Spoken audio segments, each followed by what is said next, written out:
Basketball great Kareem Abdul Jabbar wrote a really interesting article in Time magazine about Ferguson and the role that class plays in the conflict. Now, he wrote, in part, the fist shaking of everyone's racial agenda distracts America from the larger issue that targets of police overaction are based less on skin color and more on an even worse affliction, and that is being poor. Now, while I do agree, I do think that, race is a big issue and class is the overarching issue. In this particular instance in Ferguson, I believe it's fully race. Mm-hmm. Because they didn't stop and say, hey, how much money are you making? They saw a young black man and they thought he was threatening and they shot him. However, he goes on in the piece. He says, you know what? The powers that be, those who are the richest of the rich, they benefit from us squabbling amongst each other, talking about, oh, it's black, oh, you're racist, oh, this, that, and the third. When meanwhile, we are all facing, the diminishment of our own standard of living. Right. Mm-hmm. The middle class is diminishing, making less money all the time. And meanwhile, we're fighting when we should be coming together, rising up, and, overthrowing the people who are oppressing us all. What do you think? Do you think that will ever happen? I don't feel like, race is a big issue nowadays. I do feel like we're separated by classism more so than racism. Because classism, if you see somebody, in a suit and a tie, you're not going to approach the person like you would if you seen him with, sagging pants. Does that make sense? It's like, you're not gonna... Case in point, Louis Gates Jr., several years ago.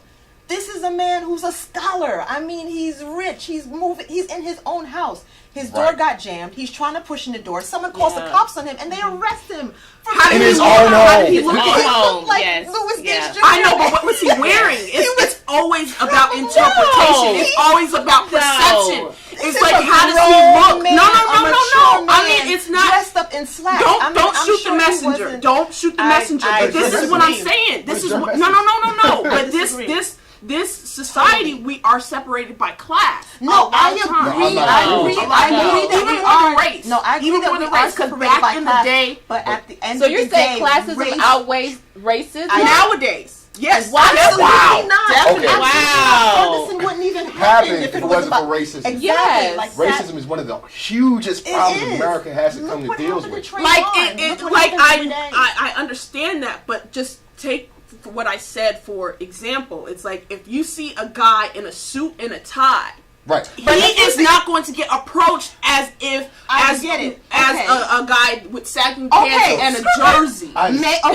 You're dressed up both of those people now. I understand that. Make them both black. One race, exactly. Make them both black. You know how I feel? Both of them are getting shot. Doesn't matter what they're wearing. Personal, permanent example. I wear shirt and ties most of the majority of the day. I could walk outside with a pair of basketball shorts and some sneakers and will get stopped immediately. On both occasions, they would. That's not true. I can walk outside with a briefcase. I get that, but the underlying issue here right now is not race anymore. It's still race. I believe class is important. That's what Kareem Abdul Jabbar was saying. But it's definitely race because if you have two white men and one's in baggy jeans and one's in the suit, they're gonna be okay. So you're saying that Mike Brown would have not been shot if he wore a suit and tie that day? So if Eric Garner wore a shirt and tie that day, he wouldn't have got killed. No. Wait. Let me preface that by saying, race is popular, okay, in this country. But I think what is more popular and more predominant right now is class. That's what separates us. Because a lot of times, look at Diddy. Look at Diddy. No one's discriminating against him. Why? Because he has money. Look at even all the people with money. No one is discriminating against them because of their money. I believe, I don't remember, I think some European country. If they didn't know better, they didn't know. But you want to know, they didn't know her. They didn't know her. But if they knew her prestige and her money, overcomes Listen everything. to the point you just made. No. We can't. We've got to move on. Yeah, a whole episode. Yeah. You guys can join the discussion, comment below. Yes, please. Do all of that because we want to hear. But you are making a good point, class, whatever. But racism outweighs classism, definitely. Any day of the week. We got the 411. Who's got the 411? We got the 411.